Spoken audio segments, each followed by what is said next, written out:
Hello everybody! So this week I'm doing another one of my Q&A videos. It's kind of been a busy week because it's been my first week of work for the summer, so that's exciting, and I'll probably talk about that a little bit, maybe make a little video about it. So we're going to do some questions that people have sent me through Instagram. Be sure to like, share, comment, and subscribe. So one question was, how does CP affect your daily life?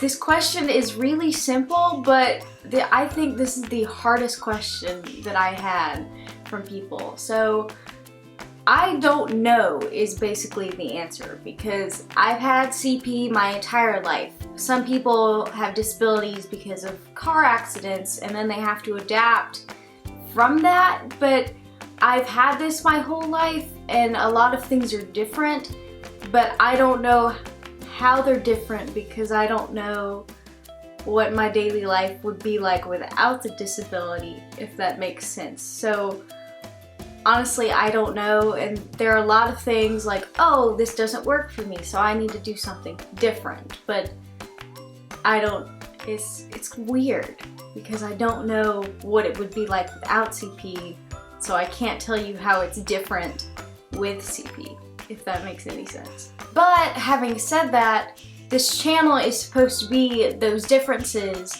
and kind of how I learned to survive in a world that is not made for people like me at all.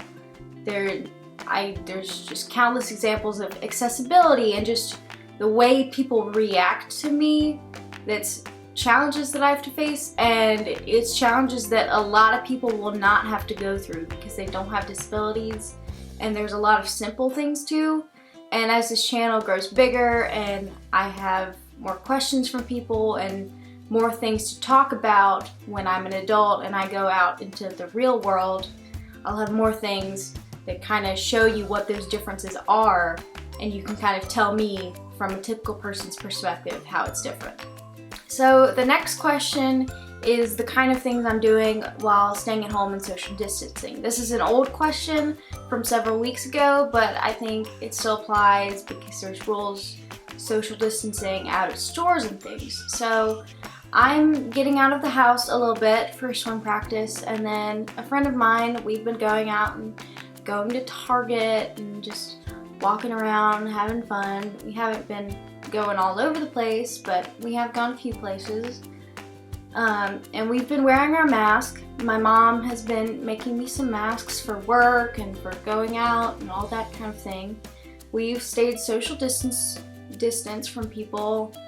We follow all the rules. And it's really nice to get out of the house now because I have been trapped in this house for so long, and me and a friend of mine, we have been watching Netflix together on Netflix Party, which we've kind of stopped, which is okay, but we had finished one show and then we couldn't find one that we really liked to watch together, and we've been seeing each other a lot just to go hang out for half an hour or so. So we don't really need to anymore, but we're hanging out, we're FaceTiming when we can't be face-to-face with each other, wear masks, do all the things you're supposed to. We carry tons of Dermix with us when we go, and we do all sorts of things that's safe, and we're just trying to get out of the house because we can't stand it. So the next question is from a friend of mine whose Instagram is podmandan, and he has a podcast called Special Chronicles. It's a bit like my YouTube channel, but it's awesome. I've been on there and I've talked and he's asked me questions. It's really great, and especially if you need a resource, like if you're a parent, I would really suggest going and checking out his podcast, and I will put a link in the description. So Podman Dan's questions was, what should your viewers do to support you when we get back to our new normal? Keep watching my videos, keep liking, sharing, commenting, and get people to subscribe. That really helps grow my channel and helps me reach more people. I've reached people all over the world. I've had people from Greece and Germany and New Zealand and all over the place send me comments, and it's really awesome. I've had some Paralympians find me actually, and I've talked to them, which is really cool. And it also helps me reach out to more people and more parents. I get parents all the time with questions, like on my Instagram. It's my favorite part. I love the parents, they're awesome. So keep doing that and keep helping me reach new people and spread my channel. And also, I've had a couple questions about a Patreon. So I have decided to get one. And Patreon is basically, in the simplest way I can, a virtual tip jar for me. It helps me keep my videos free, and if you notice, I don't have ads on my videos because I can't monetize right now because I don't have enough subscribers. So Patreon is gonna help me keep making videos for free for everybody. And I will put a link in the description for that. The next question is what advice I have for people with disabilities during COVID-19.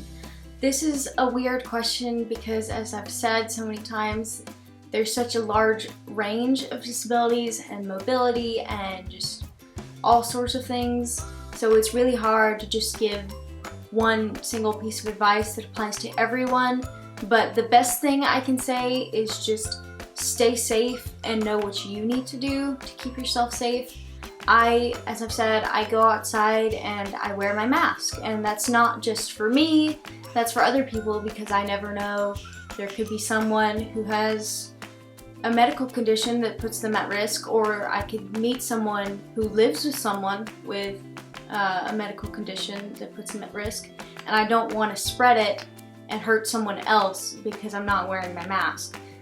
And know what your own limitations are, and know what you need to do to be safe. My little brother has had some respiratory issues, so COVID is kind of scary and really on my radar, I think, more than some people.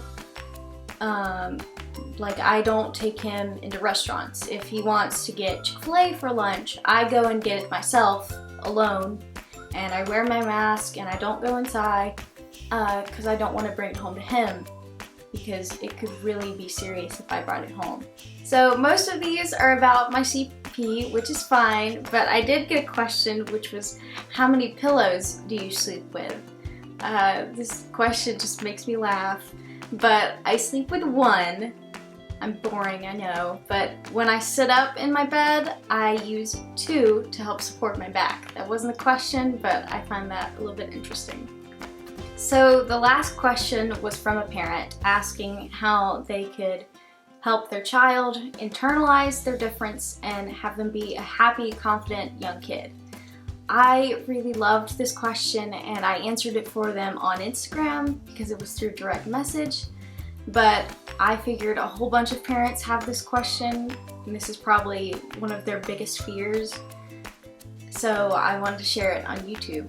So what I told this parent was just let them figure it out, but still support them, because I've talked to people about this before, but I don't really remember how I figured out that I was different, and it's really strange because I didn't really know. Like, it hadn't occurred to me that all the things that I had been doing were different than other people, because as I said, I don't know what normal life is supposed to be like.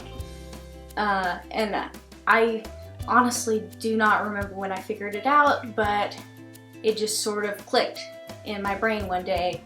Oh, I'm different and this is why. My mom has always been really supportive, but not super shielding of me. My family's actually pretty chill. Like, if I fall, they'll be like, are you okay? And if I say yes, that's the end of it, and my mom will just go about her day, which is okay because she knows I can handle it.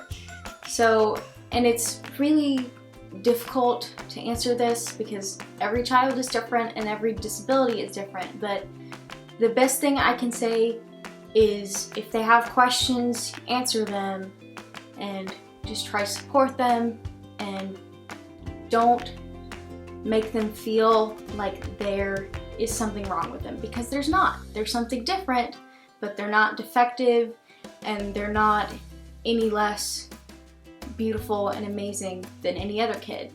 And that's what I told this parent was, you can support them and you can say, hey, I think you're awesome even if you have this. You're just different and you have different challenges, and that's okay. Because you don't want to make your kid feel like, oh, this is something we need to worry about, this is a problem. Because it's not a problem, it's just a challenge. So just try to support them and don't worry too much, because if you worry, your kid is going to pick up on that and they're going to be worried about it. So just try to keep in mind that's your kid and they're beautiful and their life is going to be really hard, but they can do it, and just try to help them through that. So this parent was talking about a younger child, but that advice still applies when they're a teenager, and I think especially around middle school, because I had a lot of my peers who would just use my disability to get out of class early and get away with things that they wouldn't be able to do if they didn't hang out with me. And I had a lot of people make me feel like, adults most of the time, make me feel like I was not a person and I was just a diversity card that they could play to say, oh look, we are including this little girl who has a disability, and just make themselves look better. And that's really tough, especially when it is adults, because that's people that you're supposed to look up to and trust. So please continue to support your kids through all of that, because it's going to be really hard. And trust me, I've already gone through it and I'm not even out of high school yet, so it's really tough. But please just let them know that they are loved and they are beautiful, and their disability is not who they are. It's a part of them, but there's so much more to a person than just a disability. And let them know that, because that's so important for them to grow up and be amazing people. And I know this sounds kind of scary, like, oh no, my kid's gonna go through all these horrible things and people are gonna be mean to them and adults and all this stuff, but it's okay, because sometimes it's gonna feel like they are really alone, but the people who are your real allies, they're gonna show their face and you're gonna be good friends with them for forever. So even if it feels like you don't have any friends, the people who will stick to you and love you and accept you are going to show their face, and they will never ever let you down. I also had another question, and the question was, would I date someone with mild cerebral palsy? And the answer to that is obviously yes, of course I would, because me choosing someone I would date is less about who they are on the outside and more how they would act around me. Like, I would want someone who would respect me and love me even for my disability, and be really open-minded about not just my disability but my brother's, because he has Down syndrome, so that's super important. And obviously someone with cerebral palsy would know how my life is like, and they would understand the things that I go through. So of course I would, but there are plenty of people who are typical that would also do that and feel the same way, because I know those people exist. I'm friends with a lot of people like that, so I wouldn't limit it to just someone with a disability, but of course I would. So that is all the questions that I had. If you have any more that I didn't answer that you would like to know, please send me a comment. And as always, like, share, and subscribe. And be sure to check in my description for the link to Podman Dan's podcast, The Special Chronicles, and also a link to my Patreon. Thank you. Bye!